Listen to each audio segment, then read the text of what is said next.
Replacing the roof drive or main lift cylinders, that's left and right side, is the most involved part of replacing any of the cylinders in the 370Z.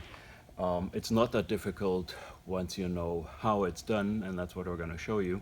The trick is you actually have to unbolt the top frame from the car's chassis, and that's only 3 bolts and removing some trim pieces. So let me show you what all needs to be removed. We have the trim piece on the rocker panel. We have the interior trim piece here, which is kind of the interior quarter panel, and we need a 14mm socket wrench to get the seat belt off. Then the covers pull off, and you'll see the frame bolts exposed, 3 bolts to be unbolted from the frame. We also have to unhook the hinge cover over here. The hinge cover on this car is missing on this side, so we'll show you that shot on the other side, how to unhook it. And with those trim pieces removed, we unbolt the frame, lift it out, and actually lift it only a few inches onto some wooden blocks, and there we have perfect access to the hydraulic cylinder. Same position is also helpful if you want to or have to replace the hoses from the 5th bow secondary cylinders above the windows. Here the hoses go through some channels down to the back, and it is easiest to get access to those hoses if you lift the roof off the frame. So let's get into the detail. Step 1, remove the seat belt. 14mm socket, flip up the top cover backwards.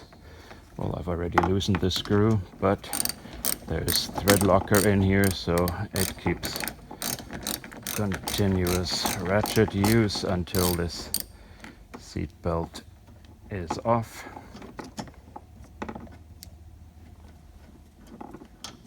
Here we go, have that part of the seat belt off. Next we remove the trim panels on the bottom, which are this one here around the seat. It just pops up. Next we do the interior quarter panel. It again pops out, and there we go. You can see we have a few tabs here, and we have a loudspeaker that needs to be disconnected from the wiring harness. Obviously you reconnect it later on when you put this panel back in. And with this, if we come around, we see access to the 3 mounting bolts for the top. Here we are looking inside the left forward corner of the soft top storage compartment. Down here is the frame that we're going to lift up in a moment. I'm just going to show you the prep work on the wiring harness. That is, this harness was attached to the frame over here. We undid the screw. We are now going to lift the wiring harness up a little bit and prepare a wooden block that we can rest the top on. This block is 6 by 6 inches. It doesn't have to be exact. You can go with a smaller piece. You just need to have something that ultimately the bottom of the frame can rest on after we have lifted it out. The other prep work is on the windshield. We've put some towels on the windshield headers so nothing gets scratched up in the front. And we'll take it from here. We'll show you next how to lift the top out. Here we are ready to lift out the top roughly at this angle. Again, cover above the windshield header just in case something collapses on you, and the wooden blocks down here. So let's lift it up. My block fell out of the way while I was lifting this, but this top is so lightweight that I can just manipulate this wooden block inside here while holding the top up. And here we go. We have access to the main lift top drive cylinders right here. All done. Here's the left main lift cylinder in the soft top frame. It is mounted with an upper and lower mounting pin. I've taken the liberty to take the circlips off already that go on these mounting pins. the top circlip, you simply slide a small screwdriver into its gap and slowly pull it off. It may go flying on you. Worst case, you can get another one if you can't find it, but it shouldn't go too far. In a controlled motion, you can just pull this pin off, this circlip off, so that you can now take this upper mounting pin out. And then we go to the lower mounting pin. On it as well, I have already removed the circlip that goes on the mounting pin simply by pushing the screwdriver into this clip, and it opens up as the screwdriver is pushed in here. So once the screwdriver is in that clip, you can simply pull the clip off the lower mounting pin. And I will now take the lower mounting pin out. Here we go. It is off, and we have full access to the left roof drive or main lift cylinder. You notice that it is wrapped in electrical tape. When you rewrap it, you don't want to be as generous on the top, because one common failure mode for these is that this tape gets caught on the shaft and pulled into the gland, and ultimately tears up the seal. So what we need to do to replace the cylinder now is just unwrap the electrical tape, and next we take the travel sensor off. The cylinder on one side has one travel sensor, on the other side it has two travel sensors. And I just need to find the beginning of this tape here. There it is. And at that point I can keep unwrapping it. I don't think I have to show you how to unwrap tape, but we'll just keep moving on this. So the tougher part is getting the tape off my fingers afterwards. So here we go. Got that off the fingers. The left side has two travel sensors, an upper and a lower one, and it has two hoses, of course. The upper hose on the shaft end is hose number 11, the lower one number 12. On the right side we would have number 13 and number 14 here. So next thing we have to do is take the hoses off. As I've shown you in previous videos, the neatest way to do it is getting your small screwdriver in the gap between the fitting and the clip itself, and just push it out. Easy. And same here on the bottom.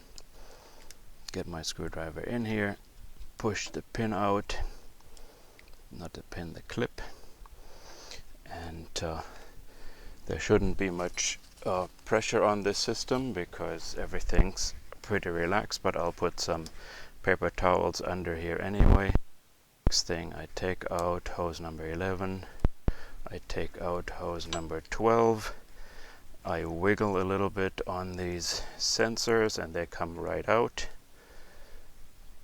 Travel sensors are out of the rail, so now I just get that beautiful new cylinder from Top Hydraulics and put it right in there in place. I saved my hydraulic line clips, put them in, put on my travel sensors first. 1, 2, they clip right back into place. Now the next trick is I need to put O-rings on the end of the fittings. Should have had some O-rings already, but I am actually going to get them out of my big bag here. When the cylinder comes from Top Hydraulics, it comes with a bag with O-rings and a spare and instructions on how to install these O-rings. But here we go. We push this fitting straight in and secure it with a clip. Do the same on the bottom hose. It's actually nice that the parts are a little oily. That makes it easy to push these hydraulic line fittings in and have the fittings going smoothly. Now here I just drop my clip and get another one, or find this one. since I have a really handy helper around, he was nice enough to give me a replacement clip. Okay, both retaining clips are back secured, and next we'll just wrap electrical tape around this. The electrical purpose for the electrical tape is to prevent the harness from getting into the way of the soft top frame, and again this was a little bit overdone by the OEM. You don't have to go quite as crazy as they did, but wrap this whole thing up again, and after this, next step will be to put the cylinder back in and repeat the same thing on the other side. Here we go. Since I have only two hands available right now, I just tore that tape. Of course, if you want to do the job perfectly, you're going to cut it with scissors or the likes. To reinstall the cylinder, it is best to first get the lower mounting pin through the bracket and the cylinder, through the outer part of the bracket and the cylinder. Push the mounting pin through the inner part of the bracket. Now line up your shaft and rod end such that you can put the upper mounting pin in. It takes a little bit of wiggling here to get it just in the right place. My wooden block is sliding a little bit on me, so I'll let this whole thing drop. There we go. Have it back in place. Cool. Last steps involved are securing the upper circlip, just pushing it on, and securing the lower circlip, pushing it on the lower mounting pin. And we're done on this side, and we do the same thing on the other side. Ta-da!